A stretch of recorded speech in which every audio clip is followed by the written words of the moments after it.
Hello, Booktube, and welcome to the first episode of what I hope is going to be an ongoing series of authors interviews, where I interview authors of self-published books that I've reviewed on my channel. And I'm happy to say that the gentleman who you can see on the screen with me, Richard Nichols, has graciously agreed to be interviewed by me, and he is the author of the first self-published book I ever reviewed on the channel, which is Lost Causes, which you can buy on Amazon, both I believe as both paperback, hardback, and in ebook form, if I'm correct, Richard. That's right, yes, correct. I can heartily recommend this, and in the link, there'll be a link in the description to my review of Lost Causes as well, and also to Amazon. So if you feel like, hopefully, you'll feel like buying it after you've watched this interview with me and Richard. That would be great, and I appreciate you reviewing it, and I appreciate the opportunity to talk to you again today. Thank you. Now, with Lost Causes, what sort of prompted you to write it? Well, there were many, many factors. One, and first, sort of almost before everything else, was the sense that the James Bond franchise, which I liked a lot, had lost its way. Now, this was back in the 80s and 90s, so it's a long time ago, and it is. In those days, you couldn't really point a finger too clearly at where it was going wrong, but there was just a sense of aimlessness and getting a bit silly. But now, 20 odd years later, 30 years later, you can definitely point a finger and say that it's completely lost its way. It's gone AWOL. It's just ridiculous. It takes 10 years for them to make a film. The film comes out, all we get is a grumpy Bond who hates all the things that we're meant to love about him, and the depressing nonsense. And in the end, they even kill him off. Way to go with a franchise that was the most successful ever. So that was a sort of nagging thing in the back of my head for a long time, that there was going to be at some point a gap in the market for a James Bond style British hero. And simultaneously with that, we saw the death of the British thriller, Le Carré, Fleming, Forsyth, even MacLean and stuff. They were just falling off. They were dead, and they weren't writing any new stuff, which was fair enough, except for the character, yes. But the thriller had died, and I was like those two, and I thought, well, I'll try and fill the gap. So that was the sort of romantic, idealistic, creative side of me talking. But on the other side of me, there's a similar nagging doubt about the state of the bloody country, England or Britain or whatever, that it was also losing its way, it was also losing its identity, it was also going to, fall off a cliff at some point and disappear from the history books if stern measures, to put it mildly, weren't taken. And although I knew I couldn't do anything about that personally, none of us can individually, I couldn't at the same time live with the frustration of just saying nothing or just watching it all wither away without anybody even seeming to care or shout alarm or anything. So I thought, well, I'll blend the two. And at the age of about 30, I managed to get enough money in the bank that I thought I'd retire from. I've been a self-employed businessman. I thought I'll give myself a break from work, and since this is my sort of lifelong passion, I'll give it the best shot. And it was a very, very difficult ordeal I put myself into. It took 10 years, really. I thought it would take a few years, but it took 10 years to put something together that was readable. And even then it was full of, I wasn't satisfied with it, but it was done. And that really is the story of why I decided to do it. It was marrying two great, I would use the word passions, but they were the opposite passions. It was watching Britain disappear simultaneously with watching my favourite forms of entertainment disappear. That's what triggered it. Yeah, and when you mentioned the sort of traditional British thrillers disappearing, I know exactly what you mean. if you look back across the 20th century, you've got starting with, say, John Buchan and moving into Sapper, Dennis Wheatley, Eric Ambler, Fleming, Le Carre, McLean, and then Forsyth is the only one still alive, pretty much. Yeah.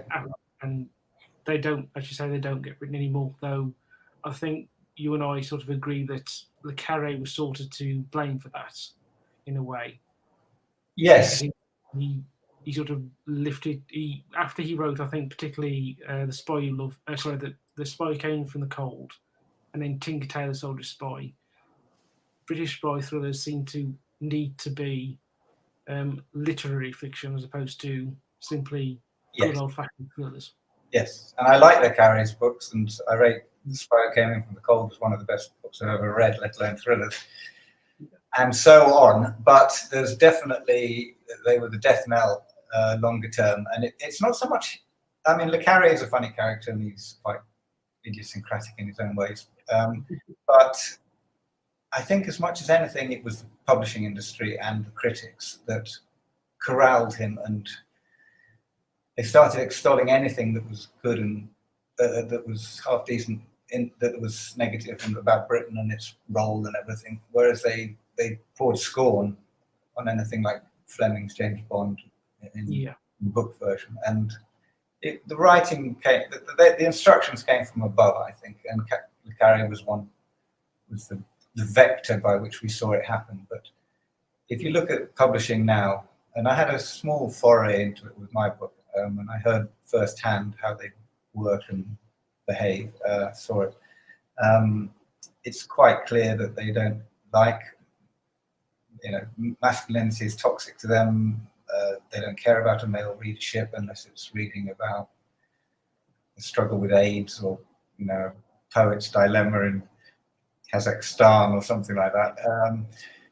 And it's almost impossible to get. It doesn't matter. I think if Fleming or any of those, or Forsyth, came along with their books now and plonked them on the table, they would be laughed out of the office, told to go back to the drawing board.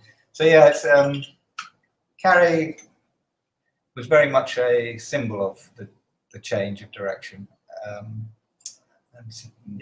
we've all paid price since. Yeah, and having read Lost Causes, I can very much reassure anybody who's watching it who likes those sort of old British thrillers. It's very much in the mould of that, and there are references throughout the book to that. In particular, there's reference to Bulldog Drummond, to the concept of the bulldog breed, which you bring up every so often as the main character's sort of how to describe it, his ideal that he's always working towards, of a sense of duty and patriotism and doing the right thing, even when you don't feel like it, because it is the done thing. Yeah, it's good that you mentioned Drummond. In those 10 years that I was writing it, I went back to the roots. I wanted to get a real feel for, because I'd been a businessman and I hadn't done literature degree or anything. I wanted to get a real feel. And anyway, even if you did, you wouldn't be allowed to do it as British thriller writers. I read lots of Sapper novels and going, all the way back, Buchan and all that, and tried to draw inspirations and guidance from those writers, because I feel they set the stage very nicely, the tone. I mean, they're dated now, there's no question, as all books become dated, but they still hold important messages and signals for the modern reader. And it was very useful to me. Yeah, there are references throughout it, sort of, as you mentioned, sort of state of modern Britain, and I think there's one particular character in there. I think his name, it's Simon Carrington, isn't it? The character, who is very much the embodiment of, the book is set in 2005, and he is, the best way I can describe him as, he's as a New Labour reptile. Yeah. He has the air of Peter Mandelson about him, very much. Yes, absolutely. He's a sort of mixture of Blair, Mandelson, Campbell, and all those creepy, horrible people that really took hold of the country. And I finished writing the first sort of major version of it in about 2005, and they were at their peak, of course. And I'd started in about 1996. So they just snuck into power at that point. And I suppose whether I wanted to or was aware of it or not, that those 10 years during which I was writing were dominated by their presence, and it's bound to come out in the character of Carrington. I loved writing him because it's so easy a target, but unfortunately he doesn't play that big a role in the book, so it's only about 10 pages worth. But it was a joy to rip them to shreds. And the main character himself, John Buchan, obviously that, if I'm right in saying, that's a reference to obviously the author. Yeah. But also, his background, because though he's obviously a British citizen when we meet him in the book, he was of course born in what is now Zimbabwe, what was when he was born, Southern Rhodesia, and that sort of plays into his background very interestingly. Absolutely correct. Yeah. I was born in Jamaica and came to Britain as a 4-year-old, but still, for some reason, I had a very strong Jamaican identity in my brain. I was with Jamaican until many years later. And I always saw Britain as you would a visitor to a zoo or a museum. I was looking at my lens was always through sort of into a cabinet. This is weird. This is how they do things in England. You know, England was a separate place for me that I was trying to understand and learn about. All obviously unconscious, but as a 5-year-old or whatever. But that's how it was. And I do think it was a very valuable gift or virtue to have. It's not a virtue in the sense that I created it, but it enables you to see.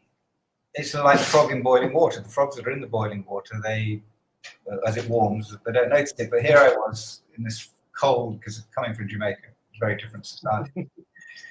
Very cold, food was weird, and the people were different, and I treated it as a kind of subject to be studied rather than just something, a natural environment around me. And I wanted to convey, and I think that's one of the reasons I was able to see things in the deterioration of Britain that others couldn't, because I was studying it from a different perspective. And many of my British friends, best friends, you know, family, God bless them all, and I love them dearly, but they're still lost in this normie world where, oh, well, it will get better and let's have another cup of tea and sort of.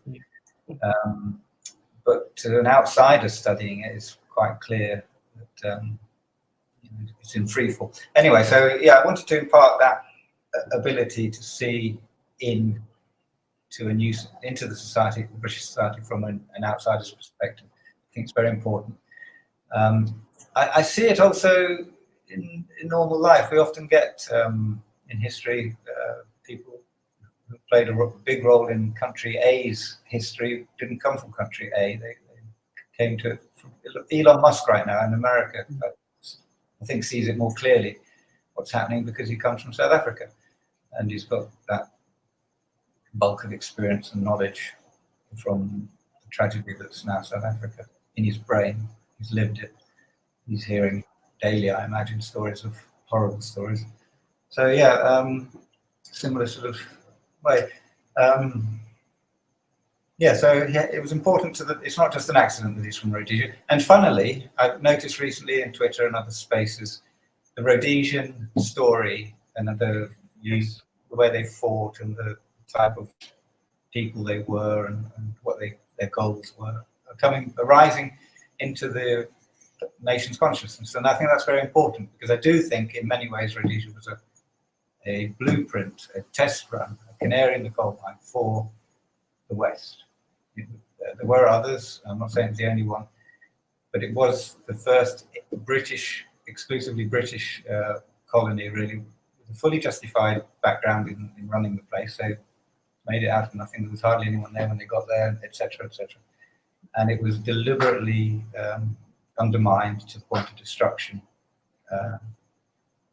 by the people who basically their own kith and kin in England more than anybody. Yeah. So others played a part, and I think that's very important. Now it's coming back into consciousness, so it's quite topical all of a sudden, despite it being old-fashioned.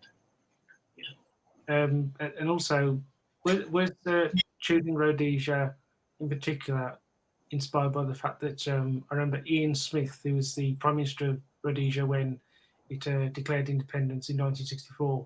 Sorry, it was 65. He declared that the Rhodesians were more British than the British. Yes, absolutely right.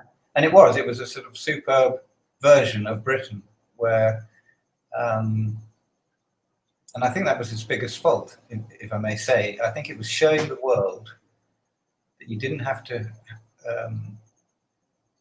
that basically you didn't have to have equality and still be a very secure, fair society. Blacks didn't have all the rights that whites did, but they lived a superb lifestyle compared to the rest of Africa at the time. And there was no reason that was ever going to do anything but continue until the wars were declared on Rhodesia, basically. And I think it was that the rest of the world, our enemies, let's call them that, they couldn't stand to have this bastion of common sense, decency, freedom, success, prosperity in the heart of a continent that was, falling apart and continues to fall apart. And so that something had to be done. A lesson had to be, in principle, they couldn't allow that example to shine. So they got rid of it. Yeah. And I think sort of similar to that, you've got the fact that one of the big sort of backstory elements of the plot of Lost Causes has connections to the troubles in Northern Ireland, where you could argue a similar situation with the treatment of the Unionists there since pretty much 1912. Absolutely correct. I very much was conscious. I don't explore it too much in the book, but very much conscious in the back of my book. There's this type of what we call the old breed, or Sapper's bulldog breed. It's basically British males from 100 years ago, pre Second World War, definitely, maybe pre First World War, more so, who, no matter where they go in the world, they make a fantastic success of wherever they are. And it is the South African Boer, not just British people, but the Northwest European, the Rhodesian Englishman, the Northern Ireland Scot, the Scots-Irish in southern states of America, and so on, and also to the early Australian pioneers as well. And of course, they've all paid a horrible price for it. They're all amongst the most vilified. The Boer was, persona non grata, and made persona non grata in the 80s. The Rhodesian was eliminated in the 70s. And so on and so forth. The Scots-Irish now in America are vilified, and they're all rednecks and hillbillies. But they are it's the world's loss that these people are no longer given free rein, because wherever they went and whatever they did, they made a magnificent job of it. Yeah. It reminds me of George Santayana quote about, I've forgotten the exact word, but it's when Englishmen are no longer in charge of the world will be a lesser place for it. I can't remember the exact quote, but you know the one. Do you know the one I mean? I know of him very well, and I know several of his quotes, but that one escapes me. But yeah, it's absolutely correct. He's a very sensitive philosopher in that sense. He wasn't afraid to read the tea leaves carefully and say what he saw, and it's absolutely true. Yeah, and as soon as the Frenchmen get kicked out of Algeria falls into a pitiful state. The Portuguese from Mozambique, pitiful state. It's just the age-old story. But another quote from Santiago was, "We're not learning from the bloody lessons of history, are we?" Yeah. Now, the book is mainly, of course, set in Mexico, in the Yucatan, where you live, and you've mentioned in previous interviews that your mother was Mexican. So, were you drawing on sort of your family history there for the Yucatan, or was it something just that just an area of Mexico you particularly like? Right. Yeah, my mother is Mexican, and that was another factor in me seeing, I think, Britain as a sort of foreign culture. I never lived in Mexico as a child, but obviously had this background that was different from most, so it set me apart a little bit. When I started writing, I'd quit my job. I was single, and I didn't have commitments or anything, mortgage or anything, just to speak of. So and I saw where Britain was going. I could see it was clear as bloody day. To me, it was an agonising experience being in Britain, because it's like being on a ship that's sinking, and you can see it sinking. You know exactly, or roughly, when the moment of truth is going to be reached, where it sinks, and you want to scream and you want to run around the decks, warning everyone, and they look at you like you're a lunatic. There's nothing wrong with the ship. We'll order another gin and tonic, and let's carry on. And so, in frustration, as much as anything, I started looking at options around the world. And the first option I looked at was Jamaica, funnily enough. Born there and all that, had good connections. And I tried living in Jamaica, but it's too dangerous. It really is too dangerous. People I knew personally were being shot, raped, killed, everything. And I stayed a year, and then I just left it, abandoned it. Really, it was no chance. And the second option then was Mexico. Again, I had paperwork and connections. I've never really seen it as my alternative home, as an alternative to Britain, but it suddenly dawned on me, maybe it could work. And by accident, my girlfriend, now my wife, we were in Mexico one Christmas, and it was freezing in the center of Mexico. It's not always hot in Mexico, but she insisted we go to somewhere that was hot to get a suntan. And we came to Merida, which is a city in the Yucatan Peninsula, which I'd never really thought about before.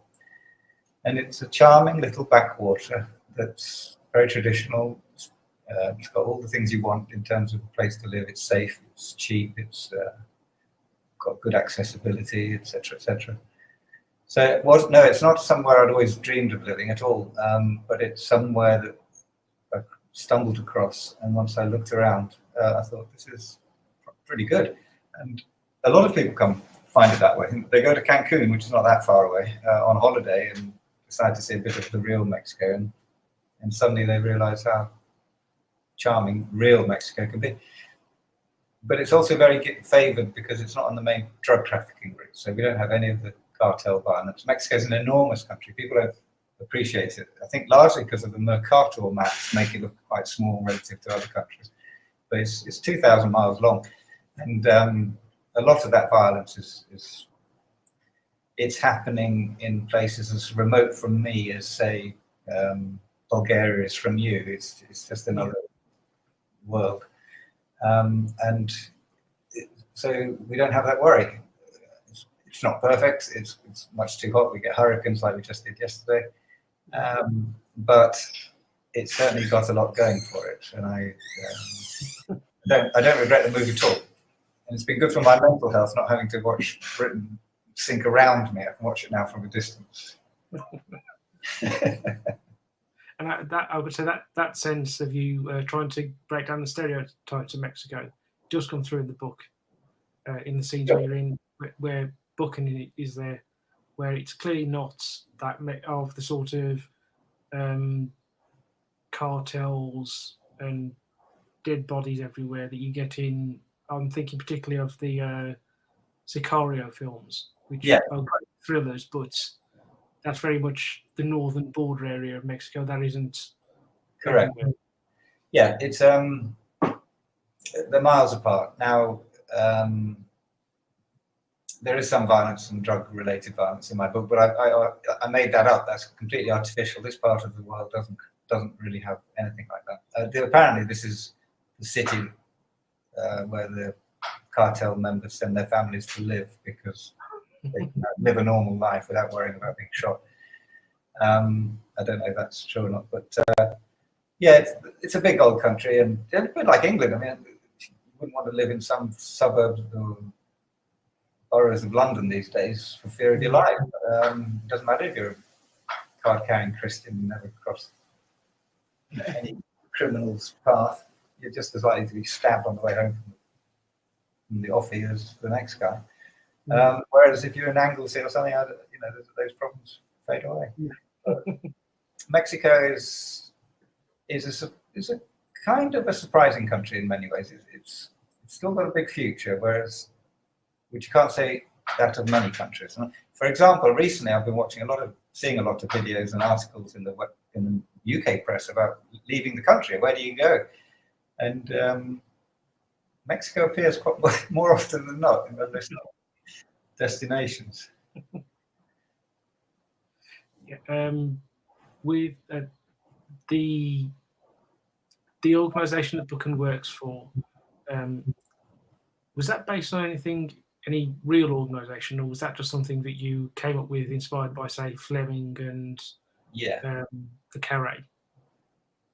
Well, yes. I call it MI11, and there were lots of MIs. There weren't just 5 and 6. 5 and 6 are the ones we stuck with, and one had to do with deception. I think one had to do with providing identities, false identity. I don't know, all that kind of thing. So I figured there must have been one for assassination, and I went with it on those grounds. I put it in the bowels of the Cabinet War Rooms Museum in London, but that's based, funnily, on more fact than fiction. But the Natural History Museum in London, in Kensington, they did use the basement in World War II as an SOE operations base. So, I was playing with concepts that existed, if you like, rather than anything specific.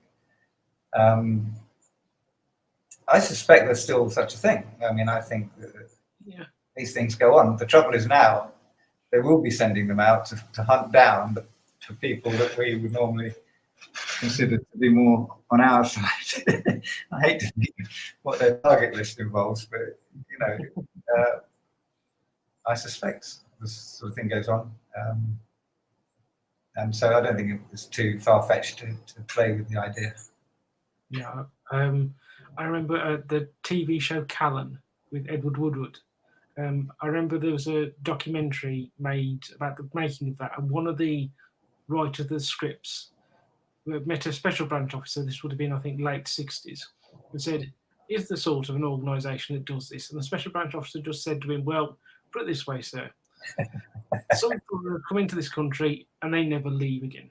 I do remember, actually, when I started writing, it was an article in the Mail, I think, and it was an 8-year-old Englishman who was dying, and his deathbed, he made a deathbed confession. No one knows if it's true or not. But I still remember clearly the article with a picture of him, and he said that his job after the Second World War was to go around sort of cleaning up loose ends. And that's where I kind of got the idea. And it was related to what were known as auxiliary units, which were sort of subunits of the military, who were basically top soldiers who could be relied on to just quietly get rid of pending issues. I'm sure it goes on. I wouldn't like to specify any particular things, but we number of mysterious deaths at the moment in places like America and so on. There's quite a few. And one of the other elements that I was interested to see in the book was that you mentioned the Special Reconnaissance Regiment, which, for people who don't know, is a relatively new branch of British Special Forces. Everybody obviously knows the SAS and the SBS, though they have a lower profile. But the Special Reconnaissance Regiment is really new, and we don't know a great deal about them. Was that why you chose to have them in the have mentioned them instead of, say, the SAS, because they've got all the stories and the knowledge in public about them? No, it was more to do with, that was driven by the story, because this guy had to be deep undercover in the IRA. One of the characters that starts the book. And the SAS don't do that. And apparently they don't do it for the simple reason that they stand out a mile, because they're all, you can imagine. There's no subtlety about them. There's no nuance. They're just hardened killers, and you can spot them in a room full of, doesn't matter what they're wearing. So the Special Reconnaissance Regiment specialise in guys who can blend and mix it. And when I started writing the book, I think I'm right in saying it wasn't. Yeah, I am right in saying it was known as the DET, which stood for the Department of something. It was it had a long name. I mention it in the book. But about after 2001 and 9/11, the army realised they needed a specialised unit, a bigger. They took that as the basis, the one that had been operating in Northern Ireland undercover. Was it 14th Intelligence? Yeah, 14th Intelligence. Yeah, that's correct. Yeah, it had lots of names because it was so secretive. No one, even to this day, I don't think anyone knows what the real name was. But yeah, that's correct. And so that's the new version is just much more expanded to work in other areas of the world apart from Northern Ireland. Yeah, and there is a lot of commentary in the book as well about the peace process in Northern Ireland and the fact that we let a lot of people out of prison who frankly, at the very least, should still be there, if not dancing at the end of a rope. Yeah, it's a bit like the Rhodesia story. Repeated redux. They need to destroy these bastions of traditional English, valor, values, whatever you want to call it, and they are systematically doing so. And Northern Ireland's a relatively easy target for them insofar as it's already heavily infiltrated. It's too strong a word, but they're already demographically being outvoted, and it won't be long before. Well, and so they disarmed them. Our side kept the treaty agreements, obviously, as we do, good Englishmen, and the other side didn't, for sure. Yeah. So it's a noose that's being tightened gradually, and the days are sadly numbered as we speak, but obviously there's still a way to go. But yeah, it's another case study, and England's next, of course. Once you get rid of places like Rhodesia, which is an outlier by any definition, and then you've got Northern Ireland, which is not an outlier. It's on our very doorstep, and you can pretty much write off Scotland and Wales already. To a large extent, it's not really difficult to figure out where it's all heading, and of course, we're there now. So it's make or break, I think. Yeah. The way that you depict the violence in the book and the way that Buchan fights is interesting. Instead of the usual sort of pulpy,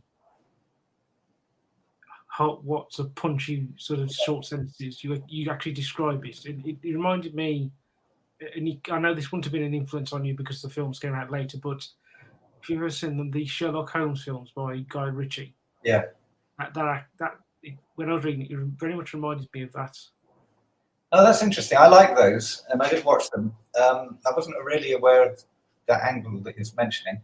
All I knew is that two things: is I found action scenes very difficult to write, and two, as I didn't want to just be a cut and paste action scene where it's punch, punch, punch, ouch, punch, like a Batman comic. Because when I'm reading, I get to those, and in exceptional circumstances, I can read it through, but often I find it's a bit too much. It's just too standardized and repetitive. So I just wanted to throw in a variation on the theme, if you like. But I did find them very difficult to write, and I still agonize sometimes over whether I took the right route or not. But hopefully, the intention is to make it more of an intellectually stimulating read rather than a visceral read. Although I did enjoy the visceral side, I think we need to. And one of the things about the Bond books as well, which always niggled me a bit, was he was too upper class, too superb in every way, and there was never any reference to how he became all this. Other than in the books themselves, you really have to scratch around to find anything about Bond's private life or history. I mean, there's hardly anything there. And how come he can do this parachute off a mountain 1 second, snorkel the next, scuba dive, and meanwhile doing all the other things he did. So to give it a bit more credibility, if you like, I wanted to fill in some of those gaps. Yeah, and I know what you mean with the Bond books, because as for yourself, I'm a big fan of them, but you only occasionally do get references to Bond's background. I think in From Russia with Love, there's a reference to the Second World War and his wish to be back there. Or in From a View to a Kill, he mentions the fact that he doesn't like Paris because it's changed since the war. Those things are there, but you have to be concentrating to get them. Yeah, and he got a double first at Cambridge in Japanese and lefty doctorate, or I don't know. But it's considering that he's the most talented person in the room in just about every skill there is, you need more than that, don't you? It's no good having gone to Cambridge. It doesn't mean you can climb a cliff face and stretch. There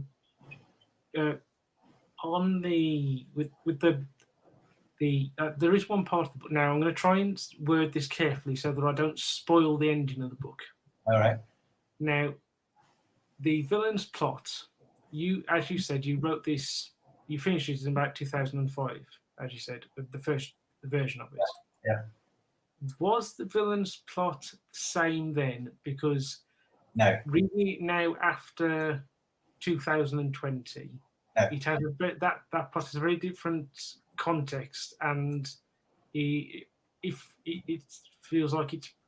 Well, I did some rewrites in subsequent. It's a long and troubled history getting my book published, but which we'll don't have to go into. But long and short of it is, I got banned for the second time by a publisher in 2017. It had been published in London by an official publisher.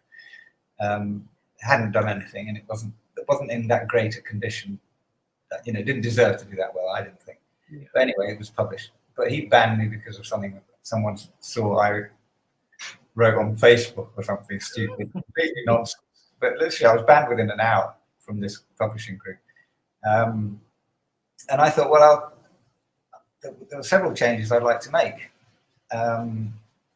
So I'll reread it and I'll rewrite it and whatever. And that took several years because I was working. I have a normal life now. I'm not dedicated to writing, so I had to fit it in with my schedule. And with specific reference to what you're talking about, I had, because of the way the book attributes to a great extent the downfall of Britain to a kind of malaise within the people themselves. I'm not ruling out outside influences, and that's something I'd like to focus on in other books. But a kind of malaise took over the people where they become apathetic and they become unaware of threats. A bit like rabbits that are in the wild versus rabbits that are in a cage. You try and pick up a rabbit in the wild, he won't do it. But you can pick up a rabbit in a cage and slash its throat and cook it for dinner, and you won't break a sweat. And we've become like that rabbit in the cage. And so in the rewrite, I was thinking, and in the original version, actually, I was thinking, I'll make the bad guy's plot a non-existent one because he doesn't need it now. He doesn't need to kill the vast bulk of humanity or whatever to get his way, because he can just ask the vast bulk of humanity to basically slash their own throats, and they will. They're so comatose almost. And I did play with it, and I even started writing that version. But I figured, no one will believe this. This is ridiculous. How can you have an evil baddie that doesn't need to do anything evil or bad to get his way? Just no point in writing a thriller, and people will reject it automatically. And I'm sure they would have done up until 2021, of course. Yeah. And then suddenly we see how, yes, this is very viable. So then it was very easy for me to just change literally a few lines. Instead of having a deadly toxin or something being spread, I just said, no, it's not going to be that deadly. It's just going to cause enough confusion and fear in the masses that the authorities can then do exactly as they wish with them. And they will, yeah, guess what? That's where we're at now. Yeah. And we're still 5 years after that, and no one's even noticed. That's what's terrible. Yeah, it's just when I read that, I was thinking, did he predict this? Or that's what we got. Yeah, The context and yeah, not the specifics, and then of course, but I was perhaps one of the few people who was not at all surprised when COVID came along, and yeah. the rest. Hi, this is just a bit of an explanation to why the interview was just stopped quite abruptly. Now, where the interview stopped, it was quite near the end, and what I was about to say then was sort of wrapping it up. However, as I was about to say, just as I started saying that, Richard suffered some internet difficulties on his end, and I couldn't get him back. So, we pretended. I decided to cut off the interview there. I hope you enjoyed this interview. I certainly did. And if you're interested in Richard's book, which is Lost Causes, you can buy it on Amazon, and there will be a link in the description to this video where you can buy it. So with that, BookTube, I'll say goodbye, and I will see you hopefully next week with another author interview.